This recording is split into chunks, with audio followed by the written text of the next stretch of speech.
Hello everyone. Hello everyone. हम लोग आज कॉन्स्टिट्यूशन ऑफ इंडिया भारतीय संविधान का अनुच्छेद 124 से स्टार्ट करेंगे। बहुत इम्पोर्टेंट है अनुच्छेद 124। हर उप अनुच्छेद इसका इम्पोर्टेंट है। हर उप अनुच्छेद से प्रश्न आता है। पहले समझें क्या लिखना है हम लोगों को, किस तरह का प्रश्न आएगा ये भी देखते हैं। क्या कहता है अनुच्छेद 124? देखें, उच्चतम न्यायालय की स्थापना और गठन। पहला पॉइंट, पहला उपअनुच्छेद, भारत का एक उच्चतम न्यायालय होगा जो भारत के मुख्य न्यायमूर्ति और जब तक संसद विधि द्वारा अधिक संख्या विहित नहीं करती है तब तक 7। ये जब संविधान बना था तब की बात है, और आज वर्तमान में ये संख्या 33+1 है, मतलब 7 की जगह 33 है, और एक जो है मुख्य न्यायमूर्ति होता है। 7 ब्रैकेट में आप लिखेंगे 33, वर्तमान में 33 से अनधिक अन्य न्यायाधीश से मिलकर बनेगा। कहने का मतलब है, पहला उपअनुच्छेद कहता है कि भारत के जो उच्चतम न्यायालय होगा उसका एक न्यायमूर्ति होगा, और जब ये संविधान का गठन हुआ था तब न्यायमूर्ति प्लस 7, 1+7 एक मुख्य न्यायमूर्ति और प्लस 7 न्यायाधीशों की बात हुई थी। आज की डेट में ये 7+1 की जगह 33+1 अधिकतम संख्या हो सकती है न्यायाधीशों की। उच्चतम न्यायालय में 33 न्यायाधीश है और एक मुख्य न्यायाधीश CJI। दूसरा पॉइंट या दूसरा उपअनुच्छेद देखें, उच्चतम न्यायालय के और राज्यों के उच्च न्यायालयों के ऐसे न्यायाधीशों से परामर्श करने के पश्चात जिनसे राष्ट्रपति इस प्रयोजन के लिए परामर्श करना आवश्यक समझे, राष्ट्रपति अपने हस्ताक्षर और मुद्रा सहित अधिपत्र द्वारा उच्चतम न्यायालय के प्रत्येक न्यायाधीश को नियुक्त करेगा, और वो न्यायाधीश तब तक पद धारण करेगा जब तक वो 65 वर्ष की आयु प्राप्त नहीं कर लेता। कहने का मतलब है, दूसरा उपअनुच्छेद बता रहा है कि जो उच्चतम न्यायालय की न्यायाधीशों की नियुक्ति है वो कौन करता है? राष्ट्रपति करता है। कैसे करता है? उच्चतम न्यायालय के या फिर या नहीं है, और राज्यों के उच्च न्यायालयों के ऐसे न्यायाधीशों से परामर्श करने के बाद करता है जिनसे परामर्श करना राष्ट्रपति आवश्यक समझता है, और इस तरह से परामर्श के बाद वो नियुक्ति कर देता है। और कोई भी न्यायाधीश जो उच्चतम न्यायालय में न्यायाधीश है वो 65 वर्ष तक की आयु तक कार्य करता है, कार्यरत रहता है। रिटायरमेंट की उम्र 65 वर्ष है उच्चतम न्यायालय के न्यायाधीशों के लिए। हमने बताया था हर उपअनुच्छेद इम्पोर्टेंट है, पूछा जाता है कितने हो सकते हैं, कैसे नियुक्ति होती है, कौन करता है। फिर आ जाए तीसरे पॉइंट पे, तीसरे उपअनुच्छेद पे। कोई व्यक्ति उच्चतम न्यायालय के न्यायाधीश के रूप में नियुक्ति के लिए तभी अर्हित होगा जब वो भारत का नागरिक है, और पूछा जाता है उच्चतम न्यायालय के लिए अर्हता क्या है, इसेंशियल क्वालिफिकेशन क्या है, इसेंशियलीज क्या है, इसेंशियल पॉइंट्स क्या है। तो जाहिर सी बात है तीसरे उपअनुच्छेद में बता दिया गया है कि अगर कोई व्यक्ति उच्चतम न्यायालय का न्यायाधीश बनना चाहता है तो पहली बात तो वो भारत का नागरिक होना चाहिए, और अब इनमें से कोई एक चीज़ हो, जो 3 चीज़ें बताई गई हैं। जैसे पहला पॉइंट, किसी उच्च न्यायालय का या 2 या अधिक न्यायालयों का लगातार कम से कम 5 वर्ष तक न्यायाधीश रहा है। किसी उच्च न्यायालय का या ऐसे शब्द शायद हम पहले बार में भूल गए थे। किसी उच्च न्यायालय का या ऐसे 2 या अधिक न्यायालयों का लगातार कम से कम 5 वर्ष तक न्यायाधीश रहा हो, मतलब किसी एक ही न्यायालय में वो 5 वर्ष तक एक ही न्यायालय में 5 वर्ष तक किसी उच्च न्यायालय में न्यायाधीश रहा है, या उसका ट्रांसफर हो गया तो 2 या अधिक न्यायालयों में वो उच्च न्यायालयों में वो न्यायाधीश रहा हो कम से कम 5 वर्ष तक। दूसरी बात, या फिर या एक एक तो ये हो गई योग्यता होना चाहिए। दूसरी योग्यता, अगर ये नहीं है तो दूसरी क्या होना चाहिए, लगातार कम से कम 10 वर्ष तक अधिवक्ता रहा है। अरे भाई, दूसरी अर्हता देखें, किसी उच्च न्यायालय का या ऐसे 2 या अधिक न्यायालयों का लगातार कम से कम 10 वर्ष तक अधिवक्ता रहा है। हम फिर से उच्च न्यायालय मिस किए थे। कहने का मतलब या तो 5 वर्ष तक उच्च न्यायालय का न्यायाधीश रहा हो, या फिर किसी उच्च न्यायालय में उसने 10 वर्ष तक विधि व्यवसाय का किया हो, अधिवक्ता रहा हो, चाहे वो एक ही न्यायालय में प्रैक्टिस किया हो या एक से अधिक किया हो। तीसरी और सबसे इंटरेस्टिंग बात है, राष्ट्रपति की राय में पारंगत विधिवेत्ता है। राष्ट्रपति सिर्फ ये समझे कि वो विधि का अच्छा ज्ञाता है, पारंगत है विधि में, तो उसको क्या कर सकता है, उच्चतम न्यायालय का न्यायाधीश नियुक्त कर सकता है राष्ट्रपति। बहुत बार पूछा जाता है किस न्यायालय का न्यायाधीश हो सकता है जो अधिवक्ता भी ना हो और वो न्यायाधीश बन जाए, तो जाहिर सी बात है यही तीसरा पॉइंट है। ये 124(3) का खंड 3 साफ साफ कहता है, अगर राष्ट्रपति चाहे तो किसी भी व्यक्ति को, इसमें बिल्कुल नहीं ज़रूरी है कि वो अधिवक्ता हो, वो कहीं का जज हो, कोई भी व्यक्ति ऐसा है जिसको राष्ट्रपति मान रहा है, उसकी नज़र में वो पारंगत विधिवेत्ता है, कुशल विधि का ज्ञाता है, तो वो क्या कर सकता है, राष्ट्रपति उसे उच्चतम न्यायालय का न्यायाधीश नियुक्त कर सकता है। चौथा उपनिच्छेद देख ले, बहुत इंपॉर्टेंट है। इसमें बताया गया है उच्चतम न्यायालय के न्यायाधीश को उसके पद से कैसे हटाया जाता है। यही प्रक्रिया उच्च न्यायालय के न्यायाधीश के लिए भी है, और चूंकि बहुत नामुमकिन सी प्रक्रिया है, इसको बहुत ध्यान से समझ ले हटाने के लिए। चौथा पॉइंट, उच्चतम न्यायालय के किसी न्यायाधीश को उसके पद से तब तक नहीं हटाया जाएगा जब तक साबित कदाचार या असमर्थता के आधार पर ऐसे हटाए जाने के लिए संसद के प्रत्येक सदन द्वारा अपनी कुल सदस्य संख्या के बहुमत तथा उपस्थित और मत देने वाले सदस्यों के कम से कम 2/3 2/3 बहुमत द्वारा समर्थित समावेदन, आगे लिखा होगा अगले पेज पे, उसी सत्र में पेश किया गया हो, और उसी सत्र में क्या हो, राष्ट्रपति ने अपनी सहमति दे दी हो। अब अभी हमने बताया था बहुत नामुमकिन सी बात है, क्योंकि इसलिए है कि अगर राष्ट्रपति को आपको किसी उच्चतम न्यायालय के न्यायाधीश को हटाना है तो होगा क्या, पहली बात तो ये साबित कदाचार हो या असमर्थता हो, इसके आधार पर हटाया जाएगा। और क्या हो, संसद के दोनों सदन, प्रत्येक सदन अपनी कुल सदस्य संख्या के बहुमत द्वारा, और पहली बात तो बहुमत हो, फिर उपस्थित और मत देने वाले 2/3 बहुमत से उसको समर्थित किया हो, समर्थित समावेदन हो, मतलब दोनों समावेदन हो।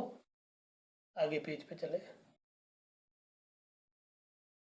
पिछले पेज पे था समावेदन, राष्ट्रपति के समक्ष उसी सत्र में रखे जाने पर राष्ट्रपति ने आदेश नहीं दे दिया है। कहने का मतलब हम बिल्कुल समझा चुके हैं आपको कि साबित कदाचार या असमर्थता के आधार पर ही उच्चतम न्यायालय के न्यायाधीश को हटाया जा सकता है। उसमें भी खास बात यह है, एक ही सत्र में संसद के दोनों सदन अपनी सदस्य संख्या के बहुमत द्वारा तथा 2/3 सदस्यों की उपस्थित, मेन बात है उपस्थित 2/3 सदस्यों की बहुमत द्वारा समावेदन करेंगे उसी सत्र में जिसमें वो बात उठी है, और उसी सत्र में क्या करे, राष्ट्रपति अपना आदेश दे दे, तभी हटाया जाएगा, अन्यथा नहीं। इसलिए ये यही शर्त उच्च न्यायालय के न्यायाधीश को हटाने के लिए भी है, जो कि लगभग असंभव होती है कि आप एक ही सत्र में ये सब काम कर डालें और राष्ट्रपति उस पर अनुमति दे दे, जो कि लगभग असंभव है। मतलब बहुत ज़्यादा मुश्किल कह सकते हैं, ना ऐसा हो पाया है, ना ही कोई भी अभी तक जो न्यायाधीश है साबित कदाचार के आधार पर हटाया गया है या असमर्थता के आधार पर। अब इससे पहले हमने आपको अनुच्छेद बताया था 72, उसमें हमने राष्ट्रपति की क्षमादान की शक्तियों के बारे में बताया था, लगभग उसी की तरह पॉइंट है, मगर यहाँ पर राष्ट्रपति था, यहाँ पर राज्यपाल है। समझ लिया। अनुच्छेद 161 प्रश्न खूब आता है ये। 161 अनुच्छेद कहता है क्षमा आदि की और कुछ मामलों में दंडादेश के निलंबन, परिहार या लघुकरण की राज्यपाल की शक्ति। क्या कहती है? किसी राज्य के राज्यपाल को उस विषय संबंधी जिस विषय पर उस राज्य की कार्यपालिका शक्ति का विस्तार है, किसी विधि के विरुद्ध किसी अपराध के लिए दोष सिद्ध ठहराए गए किसी व्यक्ति के दंड को क्षमा, उसका प्रिविलंबन, विराम या परिहार करने की, अथवा दंडादेश के निलंबन, परिहार या लघुकरण की शक्ति होगी। कहने का मतलब बिल्कुल साफ है कि उस राज्य का राज्यपाल होगा, जहाँ तक राज्य की कार्यपालिका शक्ति है, उसमें किसी व्यक्ति को अगर दोष सिद्ध कर दिया गया है तो उसके दंड को राज्यपाल क्षमा कर सकता है, उसका प्रिविलंबन कर सकता है, उसका विराम कर सकता है या परिहार कर सकता है, और अगर दंडादेश के अधीन है उसका मामला अभियुक्त का, तो उसके दंडादेश को निलंबित कर सकता है, उसका परिहार या लघुकरण कर सकता है। ये शक्ति है राज्य के राज्यपाल को। सेक्शन 72 में हमने आपको विस्तृत तौर पर ये केस समझाया था, शत्रुघ्न चौहान बनाम भारत संघ 2014 सुप्रीम कोर्ट का केस था ये। इसमें शत्रुघ्न चौहान बनाम भारत संघ में, क्योंकि उसमें भी हमने जिक्र किया था कि जो मृत्यु इस केस में मृत्यु दंड मिला था किसी व्यक्ति को सत्र न्यायालय से, और उच्च न्यायालय ने उस सत्र न्यायालय के मृत्यु दंड के आदेश को आजीवन कारावास में परिवर्तित कर दिया था, क्योंकि उच्च न्यायालय का भी केस है। और उसी में हमने आपको धर्मपाल बनाम भारत संघ भी बताया था, धर्मपाल सिंह बनाम भारत सिंह, उसमें भी यही काम हुआ था। उच्च न्यायालय ने सेशन न्यायालय के मृत्यु दंड के आदेश को आजीवन कारावास में परिवर्तित कर दिया था, और उच्चतम न्यायालय ने इस परिवर्तन को, मतलब मृत्यु दंड के कारावास को आजीवन में कन्वर्ट करने की जो करने का जो आदेश था उच्च न्यायालय को, उसका वैध माना था। ये बात हम पहले कर चुके हैं। सेम केस है, दोनों केस आप लिख सकते हैं, क्योंकि मैटर 72 की इतनी नहीं है। अगर लॉन्ग क्वेश्चन आता है तो आप दोनों केस लॉ लिखिएगा अच्छे से। वहाँ पर भी समझाया हमने, यहाँ पर भी एक आउटलाइन दे दी। दोनों केस लॉज का मतलब सिर्फ इतना ही था कि दोनों में दया याचिका लंबित थी। जो ये शत्रुघ्न वाला था, शत्रुघ्न चौहान वाला, इसमें 13 साल तक लटकाए रखा था दया याचिका को, और जो दूसरा धर्मपाल सिंह बनाम भारत संघ है उसमें 18 साल तक लटकाए रखा, इसलिए मृत्युदंड को आजीवन कारावास में कन्वर्ट कर दिया था, परिवर्तित कर दिया था उच्च न्यायालय ने।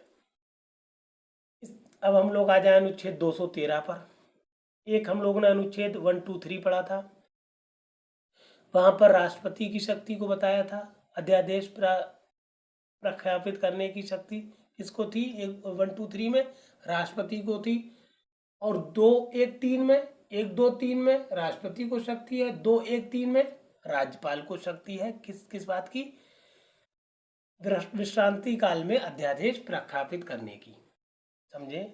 अनुच्छेद 213 विधानमंडल के विश्रांति काल में अध्यादेश प्रख्यापित करने की राज्यपाल की शक्ति। अध्यादेश हमने बताया था आधा आदेश होता है, पूरा आदेश नहीं होता।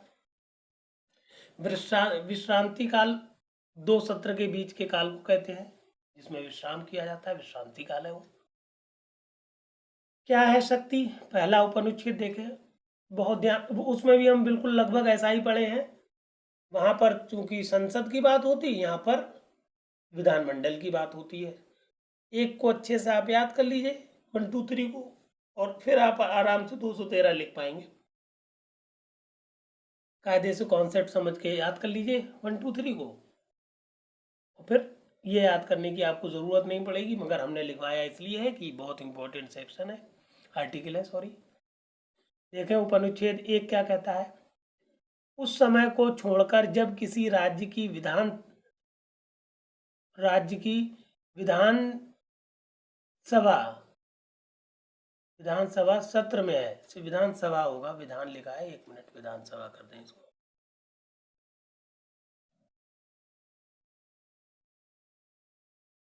फिर से समझ लें 213 को।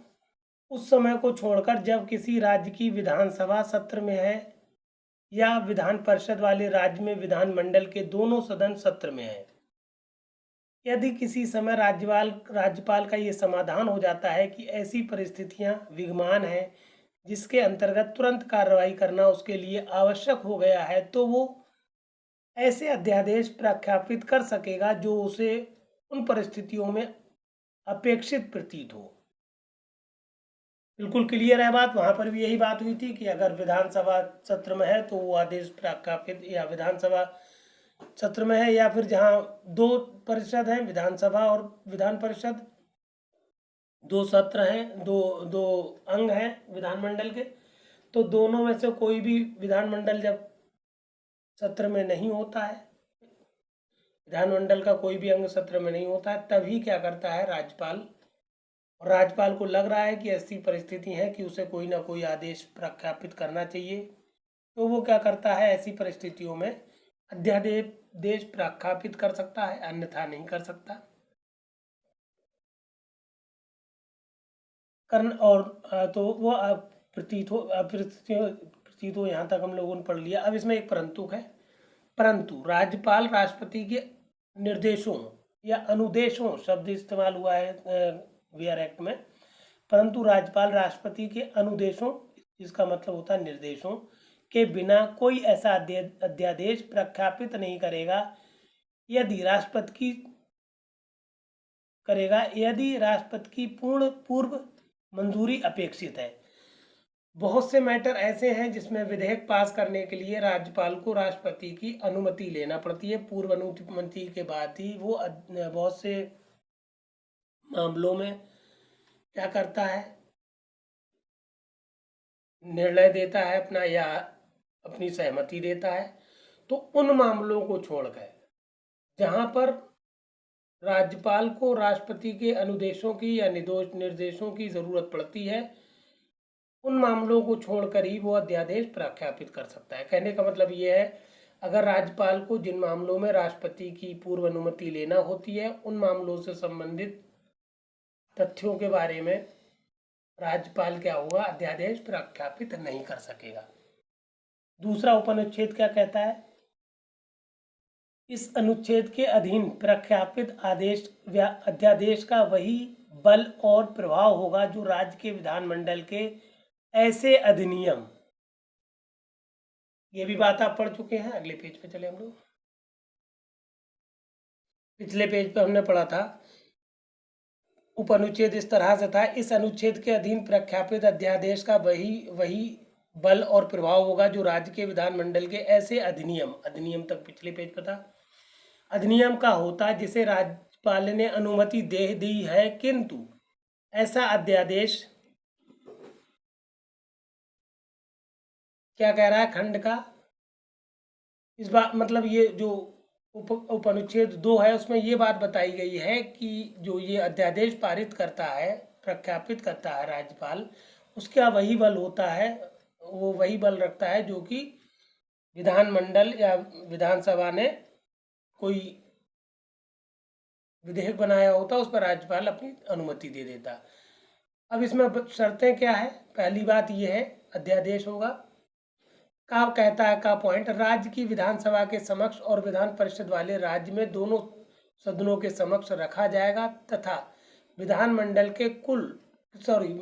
के पुनः संवेद होने से 6 सप्ताह की समाप्ति पर या यदि उस अवधि की समाप्ति से पहले विधानमंडल के अनुमोदन का संकल्प पारित होने पर परिवर्तन में नहीं रहेगा।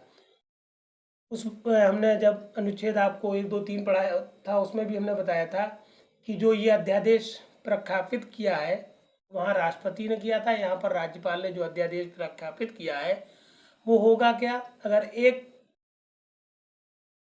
सदन है, विधानसभा ही है सिर्फ, तो विधानसभा के समक्ष रखा जाएगा। कब, उसके पुनः संवेत दो होने के 6 सप्ताह के भीतर। और अगर विधानसभा और राज्य परिषद, विधानसभा और राज्यसभा दोनों, राज्य परिषद सॉरी विधानसभा और विधान परिषद दोनों है, तो दोनों के समक्ष रखा जाएगा। 6 सप्ताह की पुनः संवेद होने के 6 सप्ताह के अंदर रखा जाएगा। और 6 सप्ताह के अंदर ही अगर उन सदनों ने या सदन ने उस संकल्प का अनुमोदन कर दिया है, मतलब नकार दिया है, तो परिवर्तन में नहीं रहेगा। और वरना 6 महीने के बाद, 6 सप्ताह के बाद तो वो अपने आप ही समाप्त हो जाएगा, उसको अलग से अनुमोदन करने की जरूरत नहीं है। दूसरा पॉइंट क्या कहता है, राज्यपाल द्वारा किसी भी समय वापस लिया जा सकेगा। ठीक, बिल्कुल कंफ्यूज ना होइए, जैसा आपने 1, 2, 3 में पढ़ा है अनुच्छेद में, उसको अच्छे से याद कर लीजिए। वहां पर राष्ट्रपति था, यहाँ पर राज्यपाल है। वहां पर 2 सदन थे, यहाँ पर या तो 2 सदन होंगे तो विधानसभा होगा और विधान परिषद होगा, वरना सिंगल है तो विधानसभा होगा।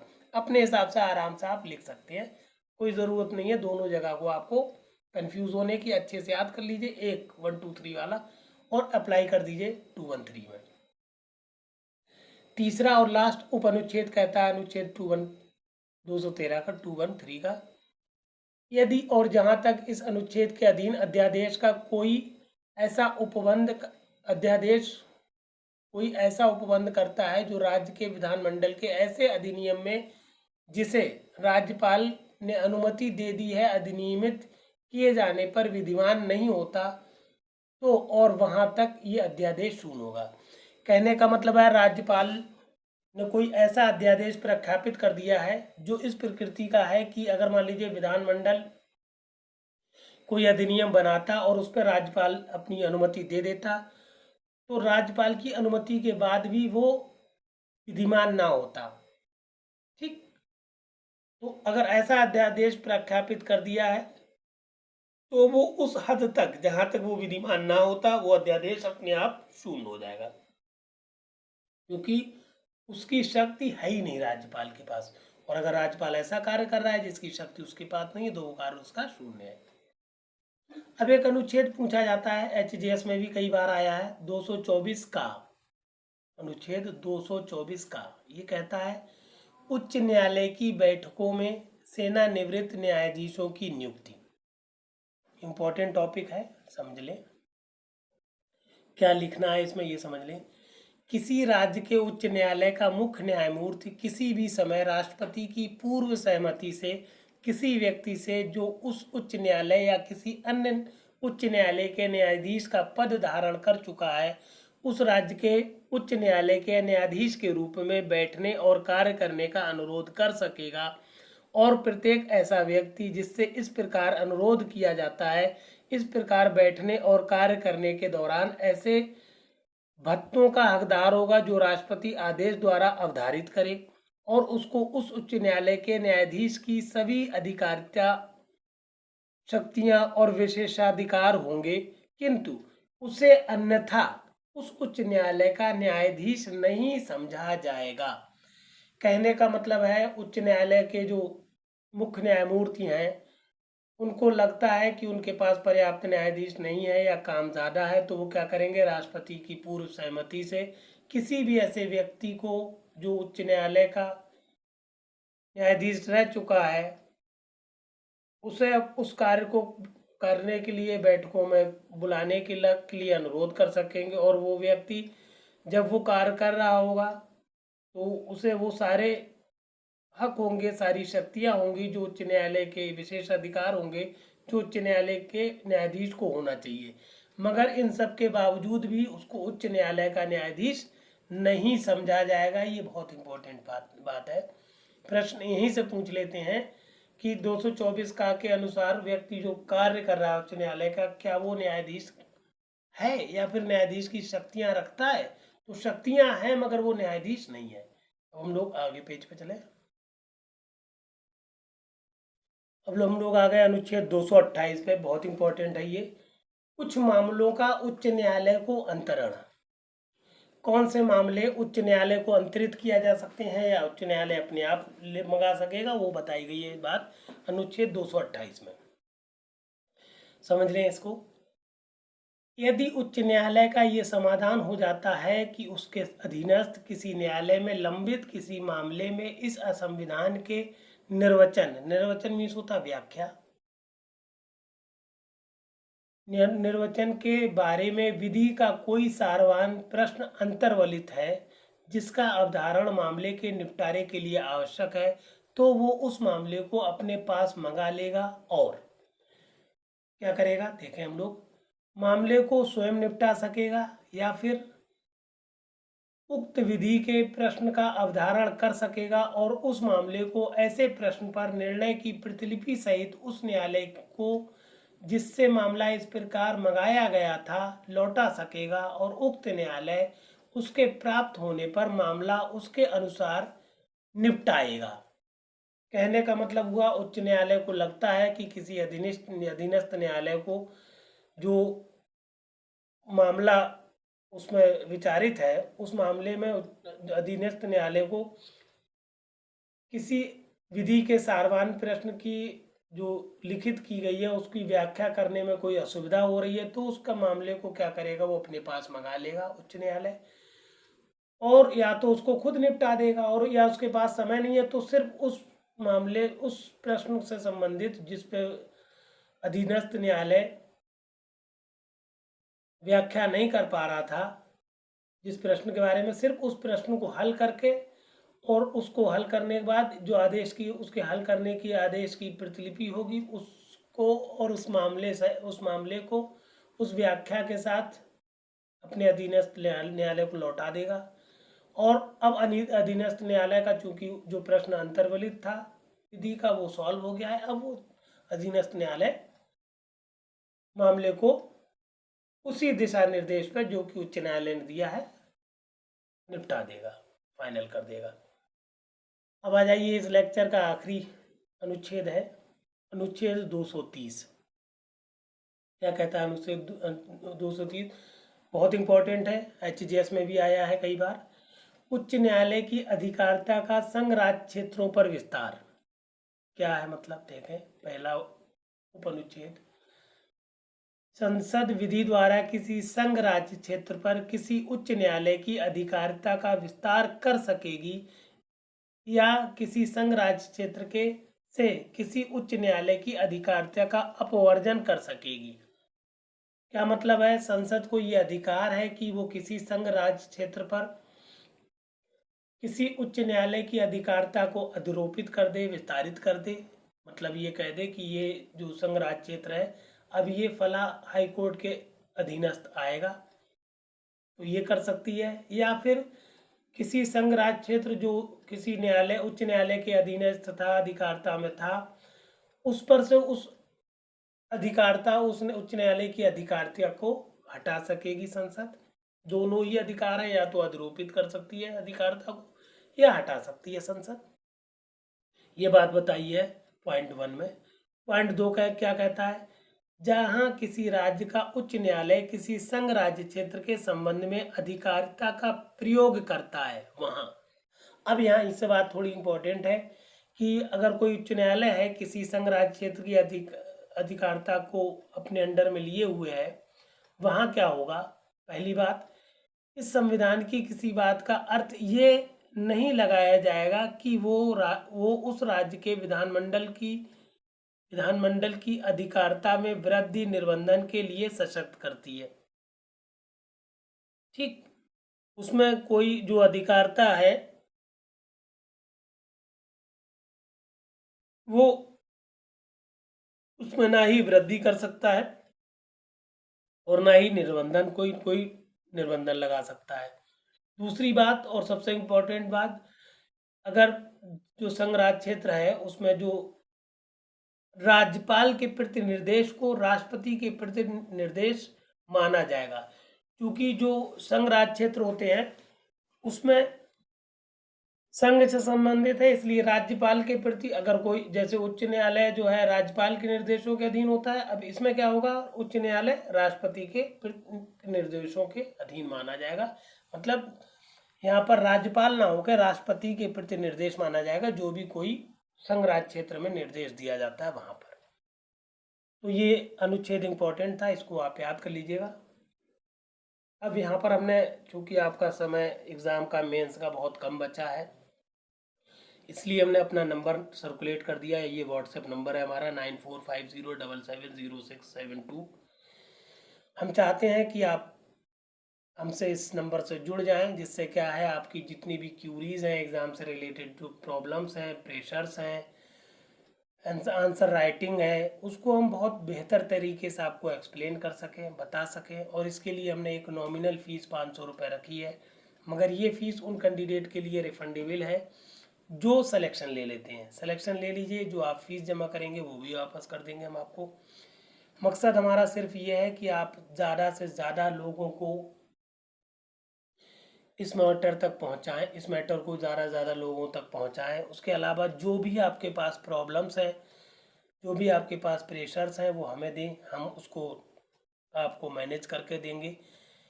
उसके अलावा जजमेंट राइटिंग और ये सब pleading of framing of charges है, प्लीडिंग्स हैं, ये सब आगे चल के हम समझाएंगे आपको।